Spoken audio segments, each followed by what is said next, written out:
Everyone, स्वागत है आपका आपके यूट्यूब चैनल एम रेलवे में। आज हमारी क्वेश्चन आंसर की क्लास है और आज हम बायोलॉजी के क्वेश्चन जो है डिस्कस करेंगे। चलिए स्टार्ट करते हैं वीडियो। क्लास स्टार्ट करने से पहले मैं आपको बता दूं, अगर आपने मेरा जनरल नॉलेज का ई बुक परचेस कर रखा है बहुत बढ़िया बात है, नहीं परचेस किया परचेस कर देना, जिसमें आपको history, geography, Indian polity, economics, GK up to date मिलेगा। 2021 एडिशन का ही लेना, ऑल सब्जेक्ट्स वाले लेना, 239 रुपीज में मात्र। ठीक है, चलिए स्टार्ट करते हैं क्वेश्चन। देखो ये मैं इतना फास्ट सॉरी इसलिए कर रही हूँ क्योंकि ये 4th टाइम है मैं ये वीडियो रिकॉर्ड कर रही हूँ और पहले के 3 टाइम में मुझे इतना ज़्यादा डिस्टर्ब किया गया है कि कभी कुछ हॉर्न का ही आवाज़ आ गया, कभी मेरा नेफ्यू चिल्ला रहा है, कभी कुछ हो रहा है, तो मुझे थोड़ा सा ना इरिटेशन सा हो रहा है। बट हमको किसी भी तरह से ये क्वेश्चन आंसर सीरीज जो है कंटिन्यू रखना है, इसीलिए मैं स्टार्ट कर रही हूँ। फास्ट में मैं बता दूंगी, कोई पहले डिस्टर्ब मतलब कोई मुझे डिस्टर्ब करने से पहले मैं ये पूरा खत्म कर दूँ। ठीक है, चलिए। तो पहला क्वेश्चन क्या कहता है, name the gland that controls the function of other endocrine glands. तो ऐसी कौन सी ग्रंथि है जो अन्य अंतस्रावी ग्रंथियों का कार्य नियंत्रित करती है, उस ग्लैंड का नाम बताइए। तो ये देखो, ये जो ग्लैंड होती है ये है पिट्यूटरी ग्लैंड। इसको third I of human body भी कहते हैं, क्योंकि हमारे दो आंखों के बीच में जो पोर्शन है जहाँ पे हम बिंदी लगाते हैं वहाँ पे ये पिट्यूटरी ग्लैंड होती है। और ये मास्टर ग्लैंड भी कहा जाता है बॉडी का, क्योंकि ये जो है ग्रोथ हार्मोन को कंट्रोल करने का काम करता है। अगर आपकी हाइट बहुत ज़्यादा है तो आपकी ग्रोथ हार्मोन जो है आपकी पिट्यूटरी ग्लैंड ने रिलीज किए हैं बहुत ज़्यादा मात्रा में, बहुत कम है तो बहुत कम मात्रा में जो है इसने रिलीज किया है। आपने कभी सुना भी होगा कि अगर आपको हाइट इंक्रीज करनी है तो थर्ड आई चक्रा जो होता है उसका मेडिटेशन कीजिए। ठीक है, तो ऐसा क्यों कहते हैं, क्योंकि वहाँ पे पिट्यूटरी ग्लैंड होती है। ठीक है, ये याद रखना है आपको। और इसको मास्टर ग्लैंड ऑफ बॉडी भी कहा जाता है। तो इसका राइट आंसर क्या है, पिट्यूटरी ग्लैंड। नेक्स्ट क्वेश्चन क्या कहता है, which cells in our body are popularly called as soldier of a human body.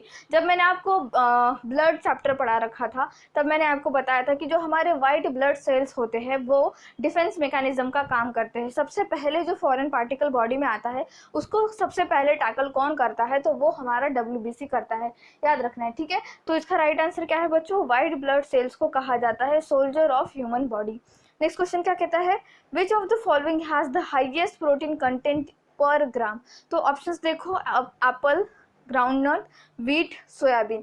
तो सोयाबीन में सबसे ज़्यादा मात्रा में प्रोटीन अवेलेबल होता है, इवन ये अंडे से ज़्यादा प्रोटीन प्रोवाइड करता है। बट जब अंडा और सोयाबीन ऑप्शन में आता है तो बहुत सारे बच्चे अंडा क्लिक करके भाग जाते हैं, उनको लगता है कि मैंने सही क्लिक किया, 1 मार्क्स मिल गया। नहीं, वहाँ पे 0.25 निगेटिव हो जाता है। अंडे, ये मिसकंसेप्शन क्यों है पता है क्या, क्योंकि सोयाबीन हर जगह अवेलेबल नहीं है। ठीक है, तो हमेशा हम सोयाबीन का इंटेक नहीं करते हैं। जो लोग अंडा, तो देखो अंडा हर जगह अवेलेबल होता है और पूरा साल पूरा सीजन अवेलेबल होता है, तो हमको ऐसा लगता है कि हमने जो बचपन से खा रखा है इसीलिए मे बी इसमें ज़्यादा परसेंटेज ऑफ मात्रा में प्रोटीन मिलता है और हम उसको क्लिक करके आ जाते हैं। ये हालांकि वो बहुत ही ज़्यादा गलत है। सोयाबीन में जो है हमारे 40% जो है प्रोटीन मिलता है। कितना, 40%। ठीक है, 40% जो है आपको सोयाबीन में आपको प्रोटीन मिलेगा। वहीं अगर आप अंडे की बात करो, एग की बात करो, तो 12% प्रोटीन मिलता है। देखो कितना डिफरेंस है। ठीक है, अगर आप नॉन वेजिटेरियन हो तो हालांकि नॉन वेजिटेरियन लोगों को बहुत ज़्यादा मात्रा में प्रोटीन मिलता रहता है अलग अलग मटेरियल से, बट जो वेजिटेरियन लोग हैं तो प्लीज़ आप सोयाबीन का इंटेक करना ज़्यादा कर दीजिए। अगर सोयाबीन अवेलेबल है आपके स्टेट में वगैरह तो ठीक है, क्योंकि महाराष्ट्र में तो सोयाबीन बहुत ज़्यादा अवेलेबल है और बहुत सस्ता भी मिल जाता है, तो यहाँ पे बहुत ज़्यादा इंटेक किया जाता है सोयाबीन का। तो आप लोगों ने भी जो है उसका इंटेक करना स्टार्ट कर देना चाहिए। ठीक है, नेक्स्ट थिंग, सोयाबीन का सबसे ज़्यादा मात्रा में, सोयाबीन कह रही हूँ सॉरी, प्रोटीन सबसे ज़्यादा मात्रा में किस में पाया जाता है, तो एक अलगी होती है, उसका नाम होता है स्पिरुलिना। ठीक है, वो अलगी में 60% जो है आपको प्रोटीन मिलता है। आप देखना जो एक्टर लोग होते हैं, जो बड़े बड़े सेलिब्रिटीज़ होते हैं, वो लोग स्पिरुलिना की गोलियां खाते हैं, वो एक अलगी की गोलियां खाते हैं। क्यों, क्योंकि उसमें प्रोटीन जो है पूरा 60% मात्रा में आपको अवेलेबल होता है। और इससे प्रोटीन से क्या होता है, आपके बाल, आपके नाखून, आपकी स्किन बहुत ही काइंड ऑफ अच्छी रहती है। ठीक है, बिल्डिंग ब्लॉक होता है आपके बॉडी का प्रोटीन, तो वो आपके बॉडी को अच्छे से बनाए रखता है, ये याद रखना है आपको। ठीक है, नेक्स्ट क्वेश्चन क्या कहता है, the deficiency of which nutrient causes night blindness. तो देखो मुझे अभी गला भी सूख रहा है मेरा, तो किस पोषक तत्व को की कमी से रतौंधी होती है? तो विटामिन ए की कमी से। विटामिन ए की अगर डिफिशियंसी है आपके बॉडी में तो आपको रतौंधी का प्रॉब्लम होता है। रतौंधी इन द सेंस कि आपको रात में दिखाई नहीं देता है, ठीक है, प्रॉब्लम आ जाता है। तो विटामिन ए जो है इसका राइट आंसर है। नेक्स्ट क्वेश्चन क्या कहता है? DNA is stored majorly in dash of the cell. तो जो डीएनए, जब मैंने आपको सेल बायोलॉजी पढ़ाई थी तब मैंने आपको कहा था कि भाई सेल के अंदर एक न्यूक्लियस होता है, न्यूक्लियस के अंदर एक जो है थ्रेड लाइक स्ट्रक्चर होता है। वो थ्रेड लाइक स्ट्रक्चर क्या होता है? क्रोमोसोम होता है। क्रोमोसोम के अंदर डीएनए होता है और डीएनए के साथ साथ आरएनए होता है, डीएनए से ही आरएनए बनता है। तो मैंने ये बहुत ही डिटेल में आपको पढ़ा रखा है। अगर आपने नहीं पढ़ा है तो प्लीज़ बायोलॉजी के मेरे सारे लेक्चर्स देख लीजिए और बायोलॉजी के नोट्स मांगना बंद कर दीजिए, क्योंकि मैंने जो बायोलॉजी का पढ़ा रखा है क्लासेस में, मैंने सिर्फ गूगल से इमेजेस डाउनलोड किया और डायरेक्टली पढ़ाना शुरू किया। मैंने कुछ भी आज से जितना स्टेटमेंट रिलेटेड नहीं दिया है उसमें, ठीक है। लास्ट के चैप्टर कुछ स्टेटमेंट से रिलेटेड है बट इतना डिटेल में नहीं है कि उसको मैं आज नोट्स दे दूँ, ये तो फिर गलत होगा, आप लोगों के साथ बेईमानी होगी। मैं बिल्कुल भी ऐसा नहीं करती हूँ। अगर देना है 100% कुछ चीज़ तो 100% उसको एकदम ईमानदारी से उसको रिप्रेजेंट करो या फिर मत ही दो। तो प्लीज़ बायोलॉजी के नोट्स मुझसे मत मांगो, जिस दिन रेडी हो जाएंगे, क्योंकि देखो बायोलॉजी, फिजिक्स, केमिस्ट्री रेडी कर रही हूँ मैं, थोड़ा सा उसमें काम चल रहा है क्योंकि डायग्राम वगैरह ड्रॉ करने में मुझे थोड़ा वक्त लग जाता है। वो जिस दिन रेडी हो जाएगा उस दिन मैं आपको दे दूँगी। और ऐसा भी नहीं कि जो है बहुत टाइम लग जाएगा उसको, नहीं, थोड़े दिनों में मैं आपको वो रिप्रेजेंट कर दूँगी आपके सामने, तब आप लोग ले लेना, ठीक है। तो हमारा जो डीएनए होता है वो न्यूक्लियस के अंदर मौजूद होता है। तो option A is the right answer. Next question क्या कहता है?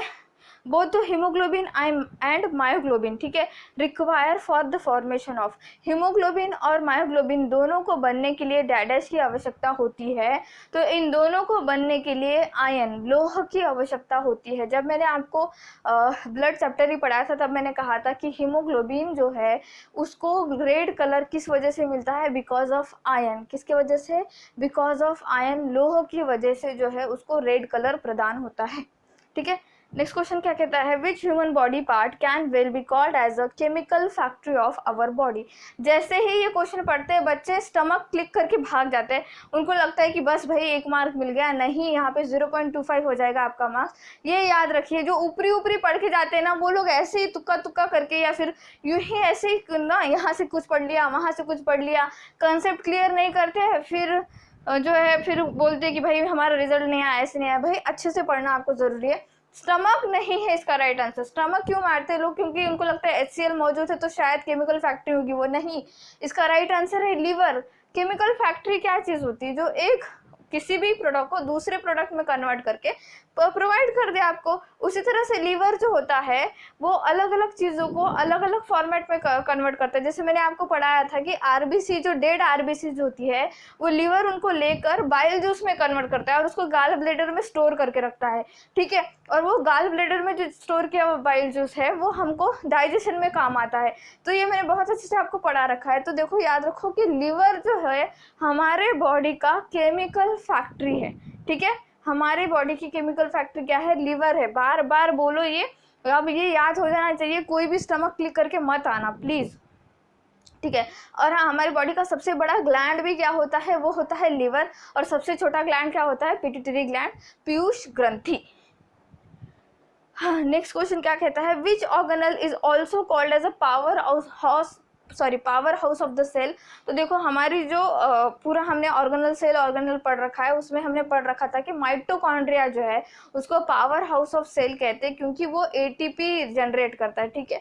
जो है वो एटीपी जनरेट करता है। तो इसका राइट आंसर क्या है? माइटोकॉन्ड्रिया को क्या कहा जाता है? पावर हाउस ऑफ सेल कहा जाता है, ठीक है। Next question, which of the following is responsible for giving colour to the human skin. तो हमारा जो स्किन का कलर होता है ये बिकॉज ऑफ मेलेनिन पिगमेंटेशन की वजह से होता है। किसके? मेलेनिन के पिगमेंटेशन की वजह से होता है। अगर आपकी बॉडी में मेलेनिन की मात्रा ज़्यादा है तो आपका जो स्किन शेड होगा वो डार्कर शेड में आएगा। अगर बहुत ही ज़्यादा कम है तो आपका जो स्किन शेड होगा वो लाइटर शेड में आएगा, एकदम लाइटर साइड में आएगा। तो देखो, मेलेनिन की वजह से सिर्फ आपका स्किन कलर ही नहीं डिसाइड होता है, आपके बालों का कलर, ठीक है, आपके आँखों का कलर, ये मेलेनिन ही डिसाइड करता है। आप लोगों ने देखना है जो डार्कर शेड के लोग होते हैं उनके बालों का कलर बहुत ही ज़्यादा ब्लैकिश, बहुत ही मतलब एकदम प्योर ब्लैकिश कलर के उनके बाल होते हैं। और जो लाइटर साइड के लोग होते हैं, जो मतलब थोड़े से फेयरर साइड में कहोगे आप, तो उनके जो बालों का कलर होता है वो बचपन से ही रेडिश कलर में आता है। उनकी आंखों का भी कलर ब्राउनिश कलर में आता है। क्यों? क्योंकि उनके बॉडी में जो है वो मेलानिन की कमी होती है। स्किन कलर मेलानिन अगर कम हो जाए तो आप जो है फेयरर साइड पे आओगे, मेलानिन ज़्यादा हो जाए तो आप डार्कर साइड में आओगे। और ऐसा भी नहीं है कि अगर आप जैसे मेलानिन की मात्रा हमेशा बढ़ती रहती है, कम होती रहती है, ठीक है। अगर आप धूप में ज़्यादा घूमोगे, ठीक है, अगर धूप में सन एक्सपोजर अगर ज़्यादा होगा तो आपको जो है मेलानिन की मात्रा आपके बॉडी में बढ़ जाती है। इसीलिए आपका जो स्किन कलर है, आप ये या फिर आप एक वर्ड सुनते हो कि टैनिंग हो गया, बिकॉज कि मैं ऐसे ऐसे घूमने चली गई थी या मैंने शॉपिंग किया फिर टैनिंग हो गई। आपने बहुत बार सुन रखा होगा ये। तो ये क्यों होता है कि मेलानिन की मात्रा बढ़ जाती है। और अगर बहुत ही ज़्यादा बढ़ जाए ना तो सन बर्न भी हो सकता है, ठीक है। सन बर्न मतलब वहाँ की स्किन पूरी बर्न हो जाती है। तो इस तरह का प्रॉब्लम होता है। तो मेलानिन ही होता है जो आँखों के, बालों का और हमारे स्किन का कलर डिसाइड करता है। ये एक पिगमेंट है, ठीक है। Which among the following carries impure blood from the human heart to the lungs? तो देखो जो हमारी पल्मोनरी आर्टरी जो होती है वो इम्प्योर ब्लड लेकर जाती है दिल से लंग्स तक, ठीक है। और फिर वो जो है लंग्स में वो प्योर होकर फिर वापस आ जाता है। तो आर्टरी, पल्मोनरी आर्टरी और पल्मोनरी वेन जब मैंने पढ़ा रखा था तो मैंने कहा था कि ये खानदान से अलग काम करते हैं। पल्मोनरी वेन जो है वो प्योर ब्लड ले जाने का काम करते हैं। वहीं अगर आप इसके खानदान के लोग देखोगे जो वेन है वो सारी की सारी इम्प्योर ब्लड लेके जाने का काम करते हैं। वहीं आर्टरी देखोगे तो आर्टरी प्योर ब्लड लेके जाने का काम करती है, बट पल्मोनरी आर्टरी खानदान से अलग काम करते हैं, ये इम्प्योर ब्लड लेके जाने का काम करती है, ठीक है। तो इस तरह से इसका राइट आंसर क्या होगा कि पल्मोनरी आर्टरी जो है वो दिल से अशुद्ध खून को लेकर जाके लंग्स में पहुंचाती है, ठीक है। तो यहीं तक ही थे हमारे क्वेश्चन। मैं जो है अभी हाल फिलहाल एक वीडियो जो है मेरे दिमाग में एक आइडिया चल रहा है कि अगर मैं आपकी जगह होती तो DFCCL के लिए किस तरह से प्रिपेयर करती। ये एक वीडियो लेकर आने वाली हूँ आप लोगों के लिए, तो प्लीज़ वो वीडियो अच्छे से देख लेना। मैंने पूरा एक प्लानिंग बना रखा है कि भाई अगर मैं स्टूडेंट होती या फिर मैं अगर एस्पिरेंट होती DFCCL की तो मैं किस तरह से पढ़ाई करती कि इस 2 महीने में मेरा पूरा सिलेबस भी खत्म हो जाता और मैं जो है पूरा का पूरा रैंक होल्डर भी बन जाऊंगी। तो इस तरह से मैंने एक प्लान कर रखा है। मे बी 5 जुलाई को मैं वो वीडियो रिलीज़ कर दूंगी, तो प्लीज़ वो वीडियो देख लेना, आपको बहुत ज़्यादा हेल्प होगा, ठीक है। Thank you so much for watching. Please subscribe to my channel, share this video, like this video and please keep revising. Thank you.